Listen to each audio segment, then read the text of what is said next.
Everyone, আসসালামু আলাইকুম। কেমন আছেন সবাই? আশা করছি সবাই ভালো আছেন। আমিও ভালো আছি আলহামদুলিল্লাহ। প্রতিদিনের মতো আজকে আবারও একটি রেসিপি নিয়ে আপনাদের সাথে হাজির হলাম। আজকে আপনাদের সাথে শেয়ার করব মসুর ডালের দারুণ একটা রেসিপি। আর এই ভর্তার রেসিপিটা দেখতে যেমন সুন্দর, খেতেও মজার হয়। তাহলে চলুন এটি কিভাবে তৈরি করা যায় দেখে নেই। খুব অল্প উপকরণ দিয়ে আজ মসুর ডালের ভর্তা রেসিপি আপনাদেরকে করে দেখাবো। তো এখানে হচ্ছে আমি মসুর ডাল 10 মিনিটের জন্য ভিজিয়ে রেখে দিয়েছি। আর এদিকে হচ্ছে শুকনা মরিচ টেলে নিচ্ছি তাওয়ার মধ্যে। তো যার যেরকম জাল খেতে পছন্দ সে সেরকমভাবে কম বেশি করতে পারেন। আমি একটু পরিমাণ মতো জাল খাই, তো সেই জন্য আমি পরিমাণ মতো শুকনা মরিচটা দিয়ে দিয়েছি। আর হচ্ছে এরকম সাইজের 3টা পেঁয়াজ নিয়েছি। আর এখানে হচ্ছে ডালটা আমি ভালো করে ধুয়ে নিয়েছি। আর এখন হচ্ছে একটা কড়াইয়ের মধ্যে দিয়ে দিলাম। আর এখন আমি পানিটাও দিয়ে দিচ্ছি। মসুর ডালের ভর্তার রেসিপিতে পানির পরিমাণটা হচ্ছে আসল। পানির পরিমাণ যদি ঠিক থাকে তাহলে মসুর ডালের ভর্তাটাও অনেক মজার হয়। তো আমার পানির পরিমাণটা একদম পারফেক্ট ছিল। এই তো দেখুন একদম পানিটা শুষে নিয়েছে। আর এ পর্যায়ে একটু নেড়েচেড়ে দিচ্ছি উপর নিচ করে, যাতে ভালোভাবে সিদ্ধ হয়ে যায়।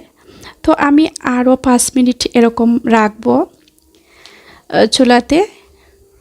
আর যারা চ্যানেলে নতুন, চ্যানেলটিকে সাবস্ক্রাইব করেননি, প্লিজ বন্ধুরা চ্যানেলটিকে সাবস্ক্রাইব করে দিবেন। আর এখানে হচ্ছে আমি সব কিছু কেটে নিয়েছি।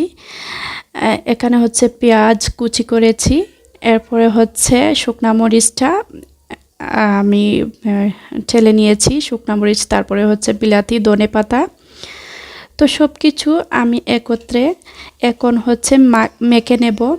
তো এখানে আমি পরিমাণ মতো লবণ দিয়ে দিলাম।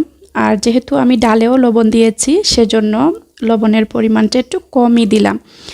আর এখন হচ্ছে সব কিছু একত্রে মেখে নিব।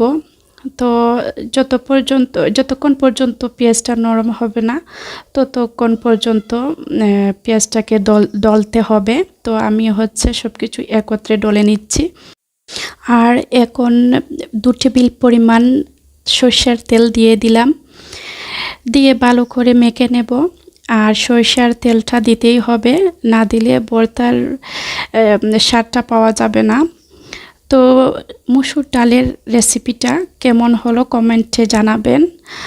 আর আমি হচ্ছে 3টি উপকরণ দিয়েই ডালের ভর্তাটা বানিয়ে ফেললাম খুব সহজে। আর যে কোনো ব্যাচেলর ভাই বা আপুরা এটা ট্রাই করতে পারেন। এরকম ভর্তা হলে আসলে আর কিছুই লাগে না, শুধু ভর্তা দিয়েই খেয়ে নেওয়া যায় 1 প্লেট ভাত।